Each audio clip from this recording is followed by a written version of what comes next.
Hello friends. तो आज हम लोग डिस्कस करेंगे important question of fundamental of mechanical engineering.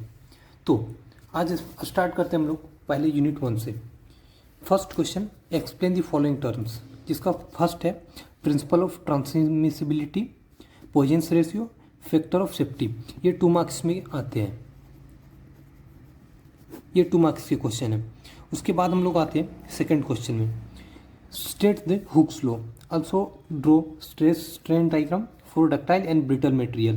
ये 100% चांसेज होते हैं आने के, ये बहुत ही इंपॉर्टेंट क्वेश्चन है, तो इसको जरूर से करके जाना है, इसको छोड़ना नहीं। इसके बाद हम लोग आते हैं define stress and strain, also explain the types of strain and strain. ये भी 100% इंपॉर्टेंट क्वेश्चन है, इसको भी छोड़ के नहीं जाना, इसको जरूर से जरूर करना। एंड इसके बाद हम लोग आते हैं define Young's modulus and bulk modulus, also derive the relation between E से के एंड म्यू। ये 60 to 70% इसको मान सकते हैं, ये कभी कभी आ जाता है, ये परमानेंट नहीं पूछे जाते हैं। एंड इसके बाद हम आते हैं numerical problems based on elastic constants, supports, reaction and force system. इससे इस यूनिट से आपको एक न्यूमेरिकल मिलेंगे, जो कि ज़्यादा चांसेज है इन टॉपिक्स से ही आएंगे, तो ये भी इंपॉर्टेंट है 100%, इसको जरूर कर लेना है। आफ्टर दैट इसके बाद आते हैं हम लोग सेकेंड यूनिट में। तो इसका फर्स्ट क्वेश्चन है explain the following terms. First, IC engine, component of IC engine, stroke bore, EV batteries and chargers. ये 2 मार्क्स के क्वेश्चन है, ये क्वेश्चन 2 मार्क्स में पूछे जाते हैं, तो आप इनको कर लेना। सेकेंड क्वेश्चन आता है explain the working of 4 stroke SI, जिसे हम लोग पेट्रोल इंजन, और सीआई, जिसे हम लोग डीजल इंजन बोलते हैं। इसका डायग्राम करके जाना है, ये भी 100% इम्पोर्टेंट है, ये जरूर आते हैं question.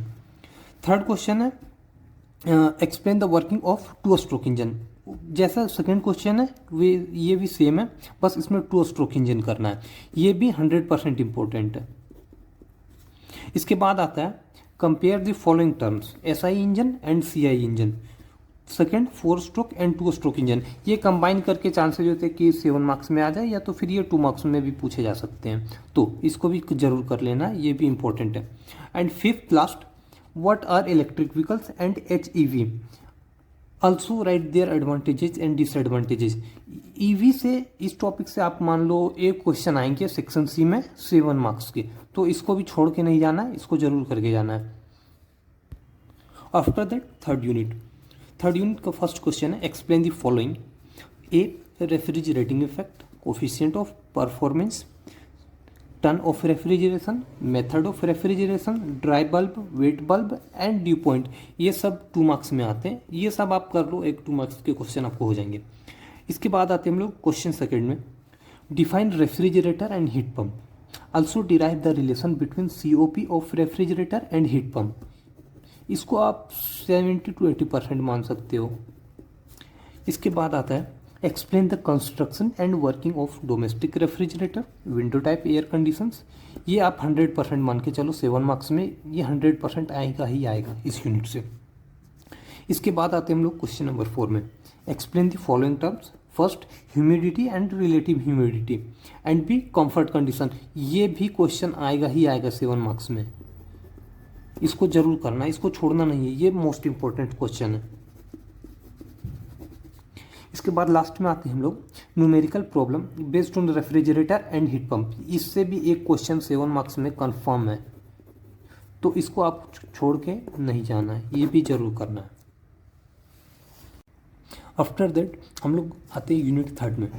First, explain the following. ये सारे 2 मार्क्स के लिए, आप इनको पढ़ लेना, ये 2 मार्क्स में एक क्वेश्चन आपको मिल जाएंगे, ठीक है। इसके बाद आते हैं हम लोग second, define refrigerator and heat pump, also derive the relation between COP and refrigerator and heat pump. इसे आप 70 to 80% मान सकते हो। इसके बाद आते हैं हम लोग क्वेश्चन थर्ड में, explain the construction and working of domestic refrigerator and window type air conditions. ये दोनों अलग अलग क्वेश्चन है, एक ये और एक ये 2 में आपको एक क्वेश्चन 100% 7 मार्क्स में आएंगे, 100%। एंड इसके बाद आते हैं हम लोग क्वेश्चन नंबर 4 में, explain the following terms. First, humidity and relative humidity, B comfort conditions. ये इसके भी चांसेस 7 मार्क्स में आने के बहुत ज़्यादा है, तो आप इसको भी जरूर कर लेना। And after that last question 5th में आते हैं हम लोग, numerical problem based on refrigerator and heat pump.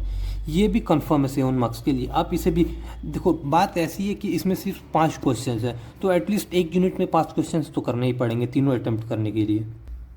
After that unit 4। अब हम लोग यूनिट 4 में आते हैं। Differentiate Newtonian and non Newtonian fluid, ideal and real fluids, dynamic and kinetic viscosity, D impulse and reaction turbine. ये 2 marks के question है, आप इन्हें कर लेना, ये 2 मार्क्स में आपको मिल जाएंगे एक क्वेश्चन। क्वेश्चन सेकेंड, एंड ये एक बात और, ये कंबाइन करके 7 मार्क्स में भी आ सकते हैं, तो आप इनको छोड़ना मत कि ये 2 मार्क्स की है तो मैं इसे क्यों ही पढ़ूँ, पढ़ लेना, ये 7 मार्क्स में कंबाइन करके भी आ सकते हैं।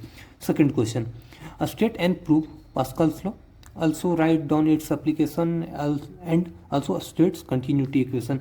आप इसे 70 to 80% मान सकते हो, इसके आने के चांसेज होते हैं। इसके बाद आते हैं हम लोग थर्ड क्वेश्चन में, principle of turbines. What are hydraulic turbines, explain the construction and working of impulse and reaction turbine. इसे भी आप 80% इसे भी आप मान सकते हो, ठीक है। इसके बाद आते हैं हम लोग क्वेश्चन नंबर 4 में, what are hydraulic pumps, also explain the construction and working of centrifugal and reciprocating pumps. इसे आप 100% मान लो, इसे आप जरूर कर लेना, ये मोस्ट इंपॉर्टेंट है। इसके बाद आते हैं हम लोग लास्ट में, hydraulic lift with NEET sketch. इसे आप मान लो 100% आएगा ही आएगा, ये प्रीवियस ईयर आप देख लो, इसमें ज़रूर मिलेगा आपको।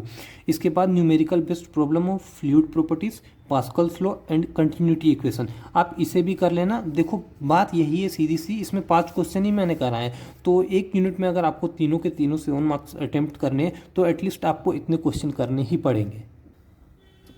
After that last unit, 5th unit.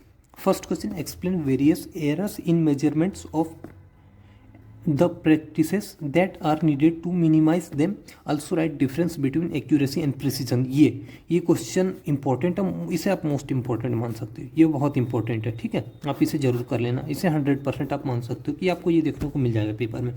Second, what are sensors and transducers, enumerate the various types of sensors and transducers. इसे भी आप 100% ही मान सकते हो, ये भी इंपॉर्टेंट है। Fifth, define mechatronics, also write down the advantages and disadvantages and application of mechatronics। इसे भी आप 80% मान सकते हो, ठीक है। इसके बाद लास्ट क्वेश्चन आते हैं, व्हाट आर द ऑटो इसके बाद आते हैं हम लोग last question, 4th question, what are autotronics, bionics and avionics and its application and also its calibration, ठीक है। तो इसे भी आप मान लो, देखो 5th यूनिट में मैंने कराए 4 क्वेश्चन, ठीक है। तो अगर आप ये चारों कर लो तो आप मान के चलो कि 7 मार्क्स वाले दोनों क्वेश्चन आपको इन सब में से देखने को मिल जाएंगे। ये 80 to 90 100% चांसेस है कि मिल ही जाएंगे, ठीक है। यहाँ तक मैंने ये करा दिया। अब जिन्होंने अभी तो कुछ नहीं करा हो, जिन्हें बस चाहिए कि भाई मेरा कैसे भी 30 से 40 मार्क्स आ जाए, बस मुझे इतने ही चाहिए, पास हो जाऊँ मैं कैसे भी। तो अगर हम ईजीएस्ट यूनिट देखें मैकेनिकल इंजीनियरिंग के, तो फर्स्ट है 2nd यूनिट, ठीक है। इसमें से थ्योरी है, मतलब ये ईजी यूनिट है, बहुत ईजी यूनिट है, ठीक है। इसको हम लोग ईजी मान सकते हैं। इसके बाद 3rd एंड 4th यूनिट, ये तीनों यूनिट आप एक साथ कर सकते हो, इसमें बिल्कुल टाइम नहीं लगेंगे, ये बहुत ईजी यूनिट है, ठीक। एंड इसके बाद अगर करना हो तो कर सकते हैं हम यूनिट 5, ये भी इजी है लेकिन इनके कंपैरिजन में ये थोड़ा सा लेंथी है, इजी है ये भी। इसके बाद यूनिट 1 मैंने आपको जो बताया है आप उतना कर लो, 90% आप मान के चलो, इनमें से जो मैंने बताया उसमें से आपको फर्स्ट यूनिट के क्वेश्चन मिल ही जाएंगे। ये थोड़ी लंबी यूनिट है लेकिन हाँ, मैंने जितना बताया आप उतना कर लो, मिल जाएंगे। चलो थैंक यू गाइस, मिलते हैं नेक्स्ट वीडियो में।